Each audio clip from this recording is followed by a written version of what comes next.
से अनवरत रूप से चल रहा है और सिर्फ हमारा संस्था का एक उद्देश्य है कि हमारे भारत की बेटियां झांसी की रानी बने, हमारे भारतवर्ष की बेटियां कल्पना चावला बने, हमारे भारतवर्ष की बेटियां सुषमा स्वराज बने, हमारे भारतवर्ष की बेटियां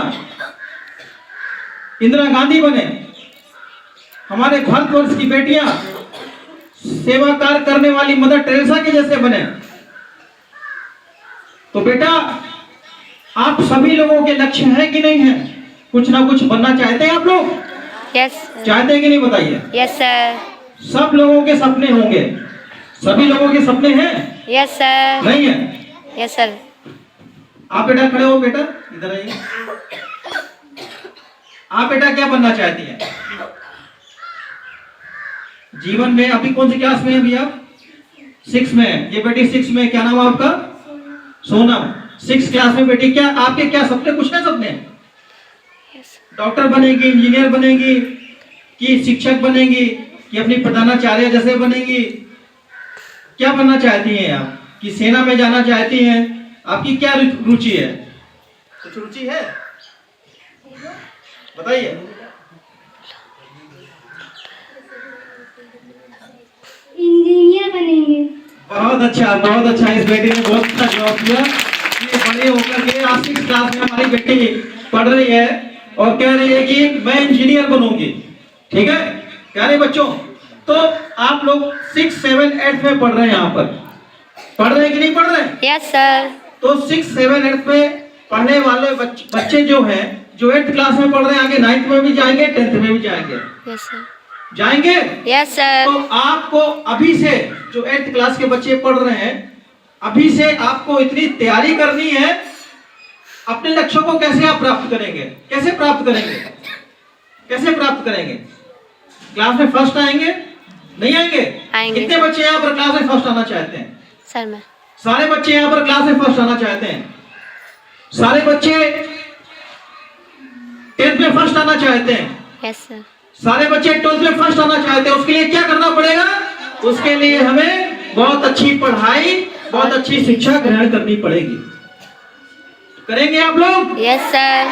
मेहनत करने के लिए तैयार हैं? Yes sir. कितने बच्चे तैयार हैं मेहनत करने के लिए? सारे बच्चे तैयार हैं, देखिए, मेहनत करने के लिए। और जो मेरी संस्था शकुंतला देवी राज शिक्षा देव संस्थान है, इसको कोई सरकार की तरफ से या फिर किसी व्यक्ति की तरफ से इसमें कोई फंडिंग नहीं आती, कोई पैसा नहीं आता है। सिर्फ हम लोग जितना भी योगदान है वो हमारी संस्था का, जो हमारी टीम है, उसका योगदान रहता है। सिर्फ हम लोगों का एक ही लक्ष्य है, हमारे भारत की बेटी पढ़े और बेटियों को शिक्षा ग्रहण करके उनके सपने पूरे करने से कोई ना रोक पाए।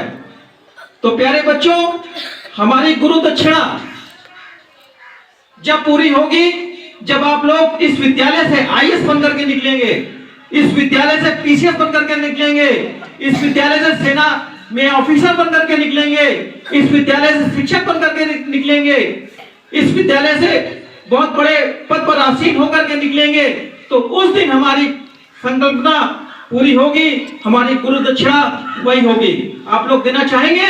Yes sir. ठीक है प्यारे बच्चों, चरण चूम लेती है मंजिल, अगर व्यक्ति अपनी हिम्मत ना हारे।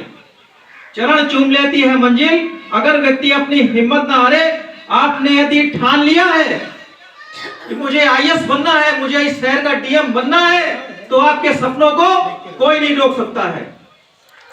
उसके लिए आपको भरपूर प्रयत्न करना पड़ेगा, आपको मेहनत करनी पड़ेगी, आपको क्लास में फर्स्ट डिवीजन आना पड़ेगा। तो बेटा, मैं एक बेटी की कहानी सुनाता हूँ। ग्रामीण अंचल में पढ़ने वाली एक बेटी, जो जबलपुर प्रांत में पैदा हुई 1939 को। जबलपुर प्रांत में पैदा हुई मध्य प्रदेश के 1939 को। जब बड़ी हुई तो उसने शिक्षा का दौर देखा, तो उसके मन में हलचल हुई कि मैं भी शिक्षा ग्रहण करना चाहती हूँ। तो उसमें पास में, जैसे आप लोग इस गांव में होंगे, पास में विद्यालय हैं आप लोगों के, पैदल भी चल करके आ जाते हैं। लेकिन वो समय 1939 का, जहां पर विद्यालय नहीं होते थे, लेकिन उस बेटी का एक सपना था कि मुझे पढ़ाई करनी है, मुझे पढ़ाई करनी है। तो उस बेटी जब वो बड़ी हुई, अपनी माँ से बोला कि माँ जी मुझको भी पढ़ना है, मुझको भी पढ़ाई करनी है। तो माँ ने कहा कि बेटा ठीक है, लेकिन ये दौर बेटियों की शिक्षा का नहीं था, ये दौर बेटियों की शिक्षा का नहीं था। बेटियां पढ़ाई से बहुत दूर रहती थी, लेकिन उस बेटी का सपना समाज में शिक्षक बनने का था।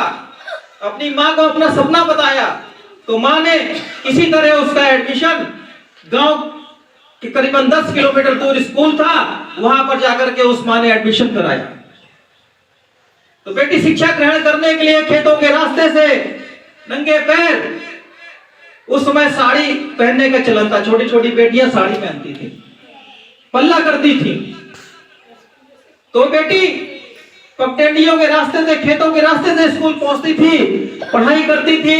पढ़ाई करने के बाद घर आकर के खेतों में सब्जी काट करके बाजार में बेचने के लिए जाती थी। लेकिन उसके जीवन का एक लक्ष्य था, वो पढ़ाई करके शिक्षक बने। तो उस बेटी ने पढ़ाई पूरी करने के पश्चात सर्वप्रथम 1970 में,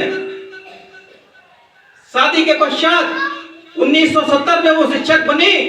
और शिक्षक बनने के बाद उन्नाव जिले के बदरका, जो चंद्रशेखर आजाद का गांव है, ऐतिहासिक भूमि है, उस बदरका गांव में प्राथमिक विद्यालय में उस बेटी की नियुक्ति हुई।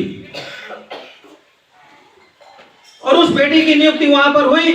फिर उसके बाद 2 साल पश्चात कुरारी कला में, उन्नाव जिले के कुरारी कला है, वहां पर उसकी नियुक्ति हुई।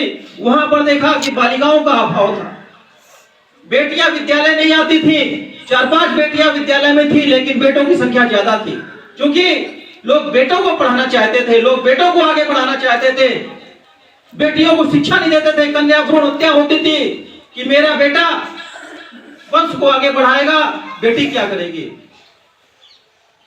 तो प्यारे बच्चों, उस बेटी ने गांव में जाकर के गार्जियनों से बात करके, अभिभावकों से बात करके बेटी सुरक्षा का पाठ पढ़ा करके कि आपकी बेटी की सुरक्षा की जिम्मेदारी मेरी है, मैं आपकी बेटी की सुरक्षा और शिक्षा की जिम्मेदारी लूंगी। तभी गार्जियंस ने, तभी अभिभावकों ने अपनी बेटियों को स्कूल भेजना चालू किया। और प्रथम वर्ष में 200 बेटियां उस विद्यालय में आ गई, जिस विद्यालय में जहां 5-6 बेटियां पढ़ती थी। तो बेटा, आज उस बेटी को मैं सैल्यूट करता हूं। और वो बेटी आज 84-85 साल की उम्र में आपके सामने शकुंतला देवी जी के रूप में बैठे हुई है। इनके लिए जोरदार तालियों से स्वागत करें।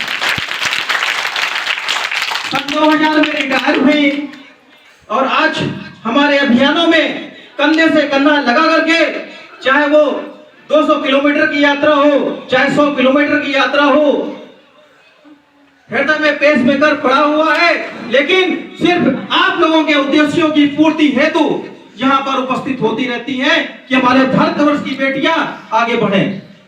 तो प्यारे बच्चों, यही जज्बा आप लोगों के अंदर होना चाहिए, यही जज्बा हम सभी के अंदर होना चाहिए। क्योंकि आप बेटी हो, आपको बहुत समाज में आपकी शादी होगी, आप 2 कुलों को उजाला हो, आप 2 कुलों का उजाला हो। आपको अपना मायका पक्ष भी देखना है और ससुराल पक्ष भी देखना है। एक बेटी 2 कुलों को रोशन करती है।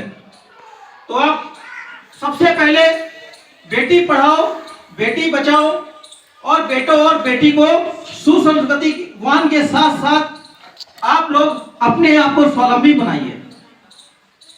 जैसे हमारे झांसी की रानी लक्ष्मीबाई थी, उन्होंने अपनी जान की परवाह न करते हुए भारतवर्ष को आजाद कराने के लिए प्रथम स्वतंत्रता संग्राम में कूद गई और अपने आप को भारतवर्ष के लिए, सिर्फ आजादी के लिए निछावर कर दिया।